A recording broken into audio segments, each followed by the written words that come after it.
Hello, everyone. Dr. Kondrot here, and I want to thank everybody for attending. And I hope my voice is coming through. This will be recorded, so I'll be sending everyone who's participating in the continued care or the Kondrot program a copy of this. So I see Dr. Burns as one of the attendees. Dr. Burns, if I'm coming through, let me know. Maybe just type something on your control panel on the right. You can see the control panel on the right. This enables you to raise your hand if you have a question, or you can actually type a question down below. So there's two ways. You can raise your hand, or you can type a question because I like to keep this interactive and I like to be able to ask questions or have you ask questions and me answer them. Anyway, today what we're going to do is we're going to be talking about ultraviolet blood irradiation. And I think this is appropriate because it's summertime and we have a lot of sunlight, we have a lot of ultraviolet light. And I really want to clarify that ultraviolet light is not all bad. It can actually be very beneficial, and ultraviolet light is essential for life. Without ultraviolet light, we would not survive. Also, I believe that a complete absence of ultraviolet light might be a contributing factor to macular degeneration. Now, ultraviolet blood irradiation is part of a spectrum of treatments called oxidative treatments, and they include um, hydrogen peroxide, autohemotherapy. That's not auto chemotherapy. It should be autohemotherapy, ozonated saline, and UBI.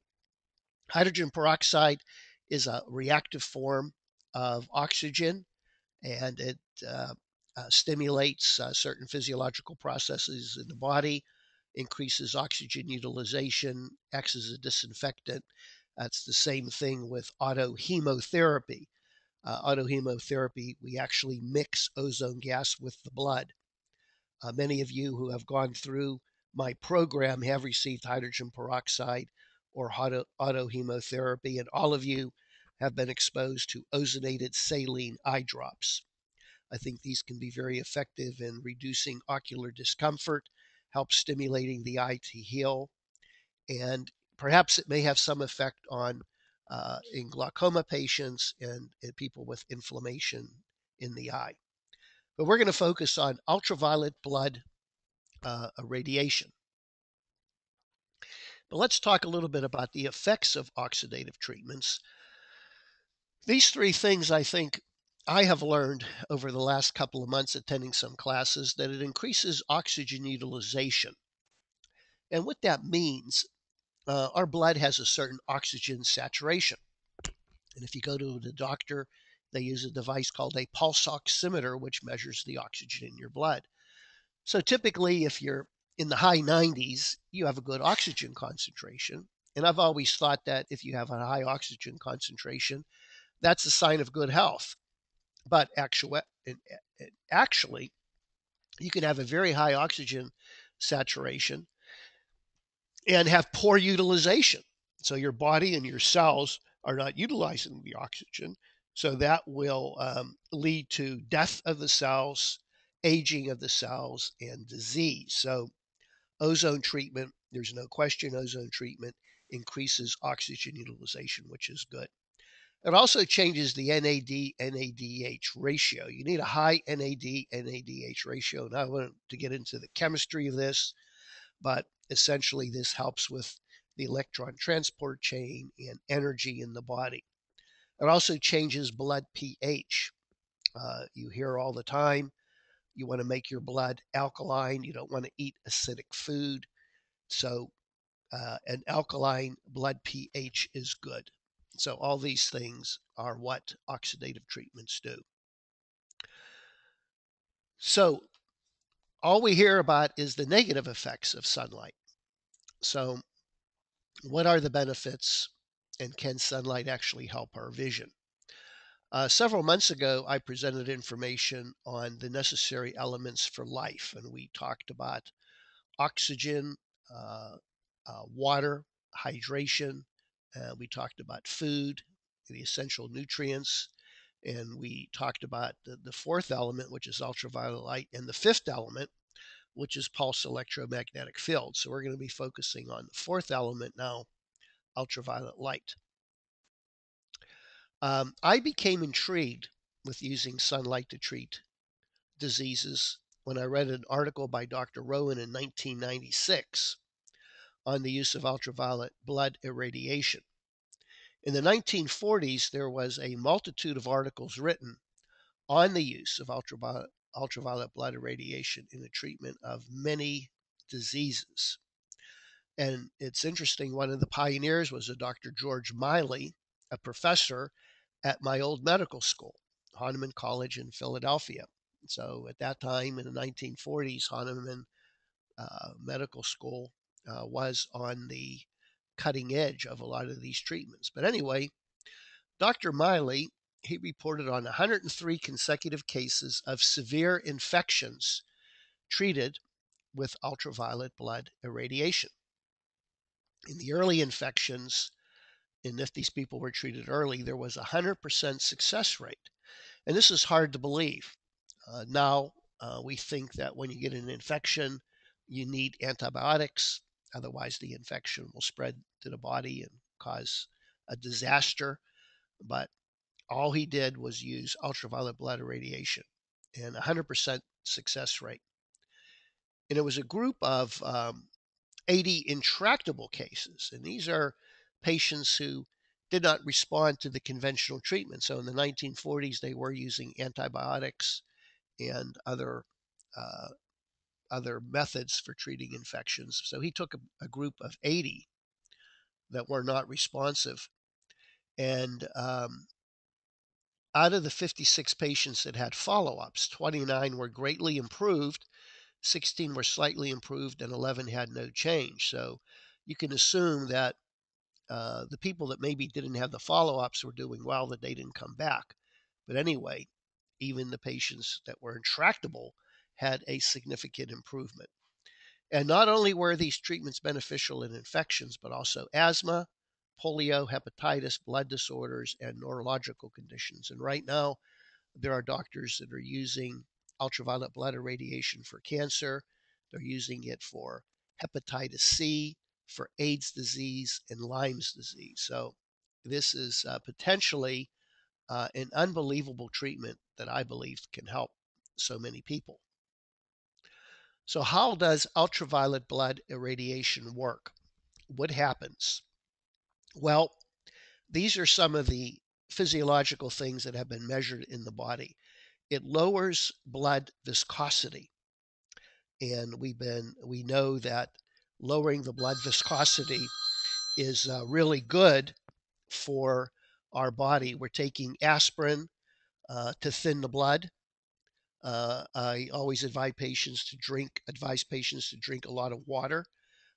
Keeping yourself well hydrated will lower the viscosity. So we want the blood to have a low viscosity simply because a blood that has a lower viscosity flows through the blood vessels more efficiently. There's less coagulation, there's less blockages, lower incidence of heart disease, and lower blood viscosity will get into the eye in a more effective manner. There's also an increase in all the blood elements. In other words, the red blood cells increase, white blood cells increase, plasma elements increase. So the ultraviolet blood irradiation stimulates all the blood elements. There's a lowering of fibrin. Fibrin is not good because fibrin is what leads the blood to clot. And clotting blood is not good because clotting blood will block the circulation, it will cause stroke, it'll cause decreased oxygenation, and a clot is devastating to the body. It increases oxygenation. And I mentioned that earlier, increase in oxygen utilization, which will help increase the function of different tissues. So one of the problems with macular degeneration is that there's a decrease in oxygenation of the eye. So ultraviolet blood irradiation will increase the oxygen in that area. But I want to clarify. So not only does ultraviolet blood irradiation do all these things, but ozone treatment, hydrogen peroxide, and autohemotherapy, where ozone is mixed with blood, it in causes a reduction in lactate, and lactate is lactic acid. When you exercise, lactic acid is produced, and it causes the blood to become acidic. So when the lactic acid is lowered, the blood becomes more alkaline. Alkaline blood is what we want. It's a sign of health. Increase in white blood cell activity. This is good because the white blood cells are scavenger cells. They attack invaders in our blood, and they help and reduce the rate of infection. Increase in the bactericidal activity of blood. Um, the blood becomes stronger. Bactericidal means that it kills the bacteria. So this is very helpful in reducing infections and improving the health. So one thing that I am personally utilizing ultraviolet blood irradiation for is when I feel a cold or flu coming on, I make sure that I get a UBI to help fight cold and flu. And I also use it as a strengthening measure during the flu season. So right now at the center, my wife and I, we probably get one UBI treatment a week just to help maintain our health.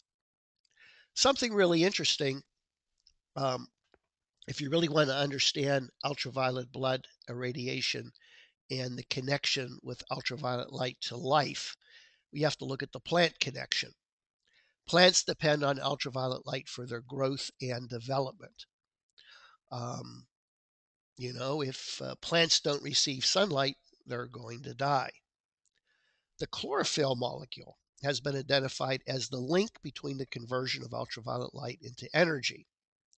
So all plants have chlorophyll. But it's really interesting. The chlorophyll molecule is almost identical to the hemoglobin molecule. The hemoglobin molecule is the essential component of our blood. So the center of the chlorophyll molecule is magnesium, while the center of the hemoglobin molecule is ferrum or iron. So here's a two molecules. The hemoglobin molecule is on the left and the chlorophyll molecule is on the right. And you can see that these molecules are almost identical except for the center part. So what does this mean? Well, this means that hemoglobin, our blood, has the ability to transfer this ultraviolet light, this energy, into our body and to help with metabolism, just like a plant needs sunlight in order to have photosynthesis occur and energy production and growth in the plant. Our body benefits from the effects of ultraviolet light. So when you are outdoors, we do have superficial capillaries on our skin. So the sunlight hits the skin and it is absorbed into the bloodstream. And of course, we do this in a much more effective manner and probably a safer manner when we administer ultraviolet light directly to the blood during the procedure called ultraviolet blood irradiation. And here is yours truly getting an ultraviolet blood irradiation by Dr. Rowan. Dr. Robert Rowan visited me for a couple of days and we exchanged ultraviolet blood irradiation. So he is starting the IV, and you can see the bag of blood there that is then passed through a machine that produces ultraviolet light. And this is the machine. Here's the blood. It passes through this powerful machine of ultraviolet light. So each molecule, each cell of the blood is irradiated with the ultraviolet light. And the way this procedure is performed, we remove a small amount of blood from a vein, typically about 50 cc's, and then we inject that blood into a bag of saline. In addition, we inject some ozone gas. So you're getting a kind of like a double treatment. You're getting ozone gas, which is mixed with the blood here, and then that blood is passed through the ultraviolet light generator, and then it goes back into the person. This procedure is very painless. It also has a very low inflammatory reaction. Most IVs, because of the caustic material, high concentrations of vitamins and things like that, tend to irritate the vein. This is a very, very painless procedure, very comfortable, and it's amazing the results that people have after an ultraviolet blood irradiation treatment. It helps energize the body, and of course, all of the items that I mentioned earlier take place in the body, such as increasing the blood viscosity or decreasing the blood viscosity, um, making the blood more alkaline, increasing oxygen utilization, increasing all the blood elements, increasing the white blood cells, etc., reducing fibrin. So it's a very, very powerful procedure. Now, I'd like to share this with you. I believe I that the lack of ultraviolet light is linked to macular degeneration. You know, you can't help it here about vitamin D deficiency. Every time you turn around, you're reading that we're all vitamin D deficient, and vitamin D deficiency is causing cancer, aging, and macular degeneration. Well, there's a reason for this lack. Our bodies can naturally make vitamin D, but sunlight is needed. So if you have lack of sunlight, then you will have a lack of vitamin D. So I think this is one of the reasons why so many people are deficient in vitamin D. They're just not getting enough sunlight. There was also a study done at Wills Eye Hospital that demonstrated that the retinal pigment epithelium in rabbits will not regenerate without the presence of low levels of ultraviolet light. And I find this to be fascinating. So it could be that because people are fearful of sunlight, they're putting on a lot of sunscreen, preventing the absorption of ultraviolet light into their body. This is causing a deficiency. Now, the retinal pigment epithelium is an important part of the retina, and this part of the retina is where early changes of macular degeneration first occur.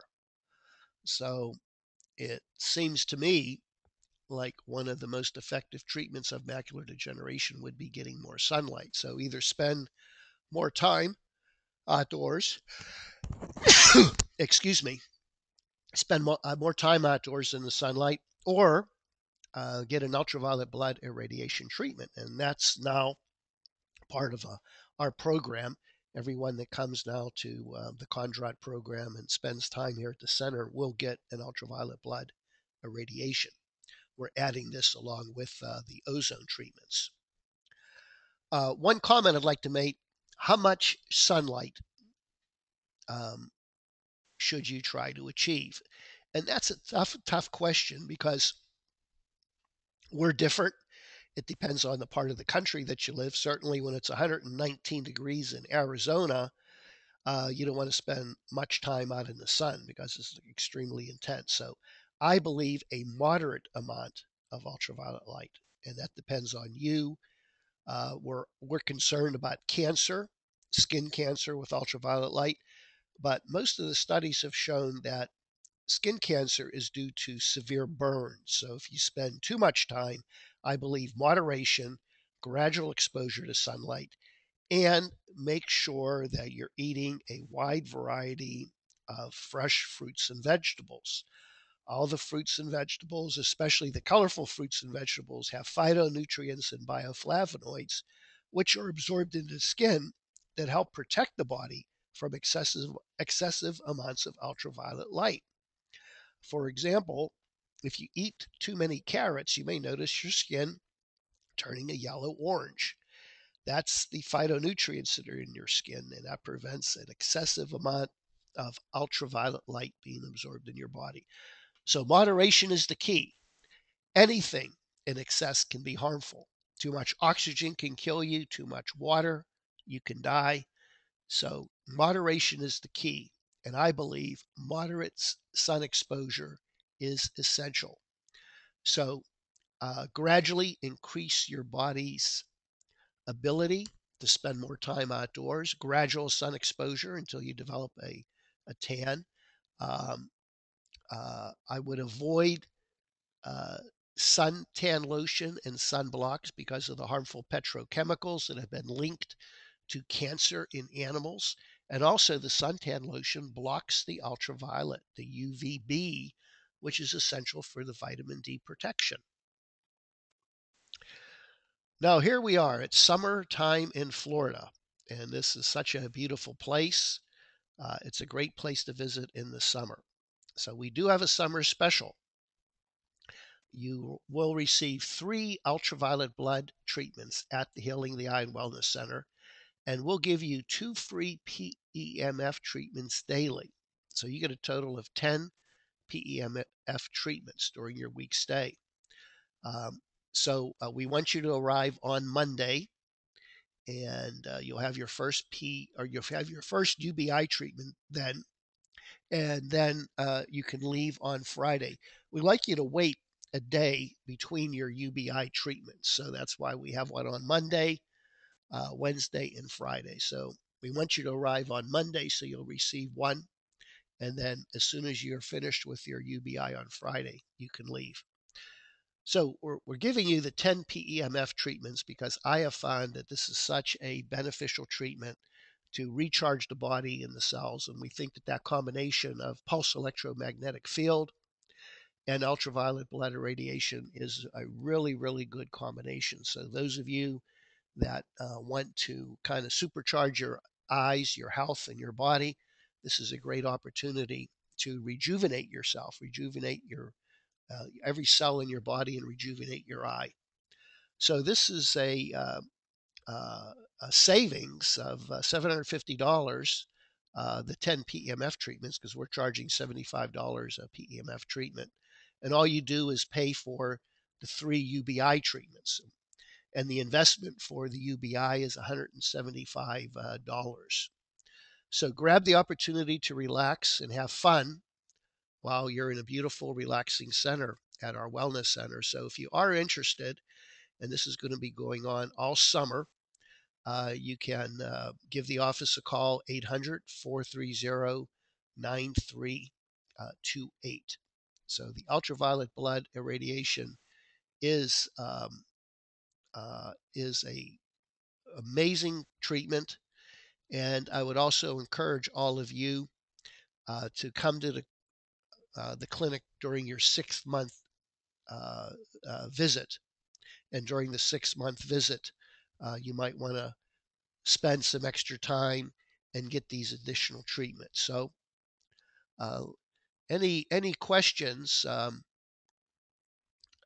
Just rate. There's 2 options if you have a question. One, you can raise your hand. There is a little button. It's a small hand. If you click that button by your name, that means that I'll know you have a question. You can also type a question and I'll see it and answer it. Because remember, the perfect purpose of these coaching calls is to educate you. I always like to share with you something new that we're doing at the center. But if you have a question regarding an existing therapy like microcurrent or light therapy, or you have some questions, this is the perfect time to email me prior to the monthly webinars. The monthly webinars are held the first Monday of every month. So the next webinar, I don't have my calendar in front of me, but I'll notify you of the next webinar. So we have a question. How does this compare with pulse electromagnetic field, which is a really good question. I think it's a completely different treatment. The pulse electromagnetic field actually produces, it's very similar to microcurrent. It produces a pulse electromagnetic wave, which then produces a microcurrent effect in the body. So, in a way, uh, the pulse electromagnetic field causes similar cellular changes. It decreases blood viscosity. It improves the cellular elements. It improves oxygenation, etc. But it functions by a completely different mechanism. I think the ultraviolet blood irradiation specifically is a chemical reaction, which is triggered by the interaction of ultraviolet light and the hemoglobin molecule, while the pulse electromagnetic energy stimulates directly. It stimulates the cell directly. So there are a lot of similarities, but there are some differences. And I think when these are done in combination, there is a much more powerful effect. We have another question. Would this help if taking chemo treatments for cancer? And I really don't have enough experience about that. I would suggest that maybe you contact Dr. Rowan.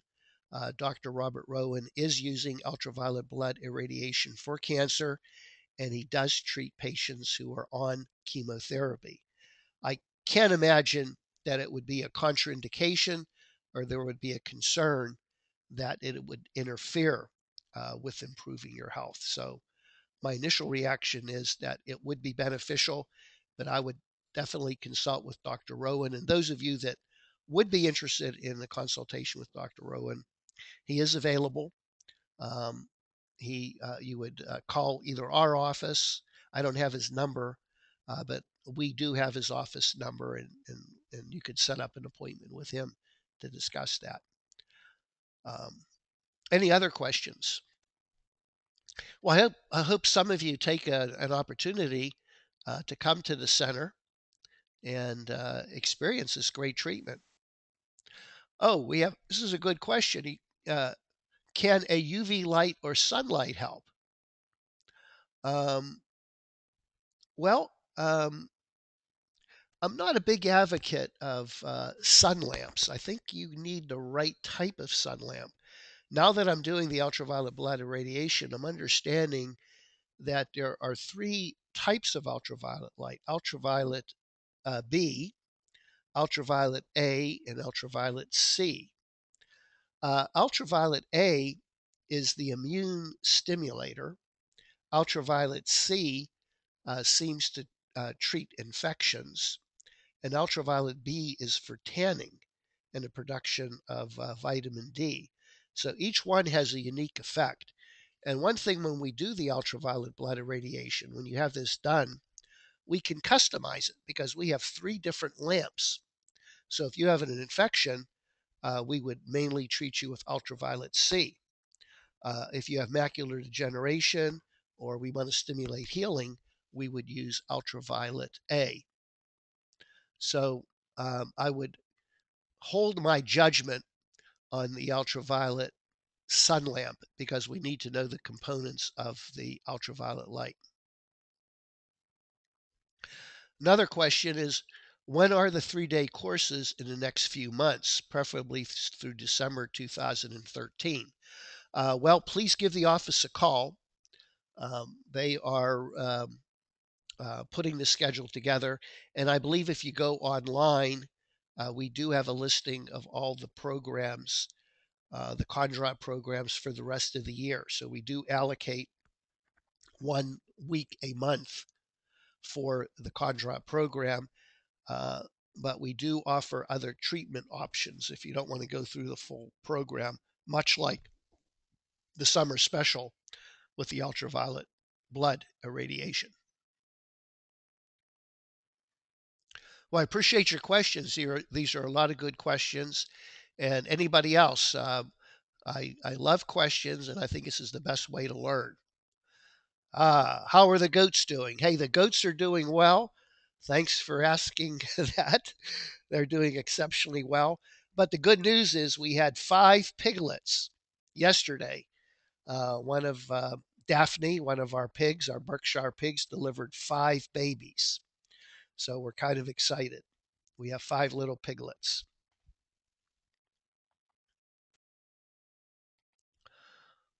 Any other questions?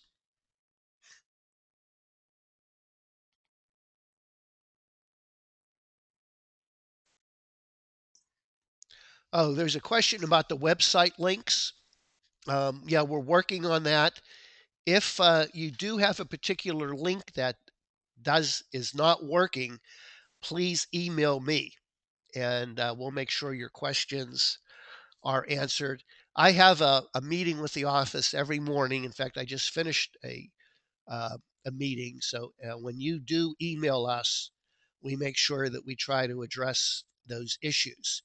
And the best email to reach the office is info, at healingtheeye.com. Healingtheeye.com. So if you do find a link that's broken and needs fixed, please email me.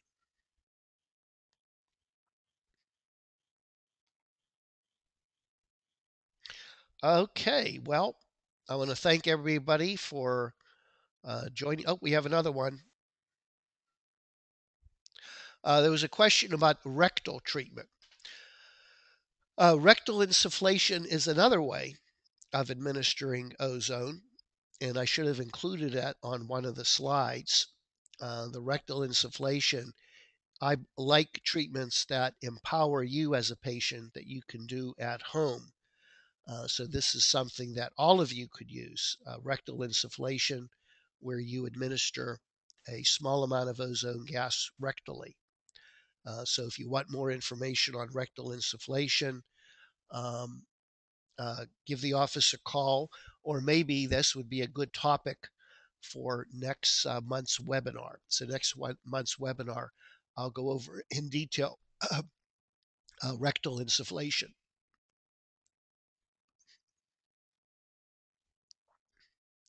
Okay, well, if there's no other questions, I want to thank all of you for attending.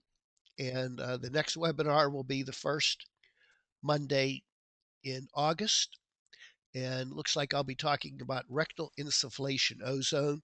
And if you do have any other topics you want me to address, please contact the office. Thanks, everyone. And I hope you have a wonderful summer, good health, and clear vision to all of you.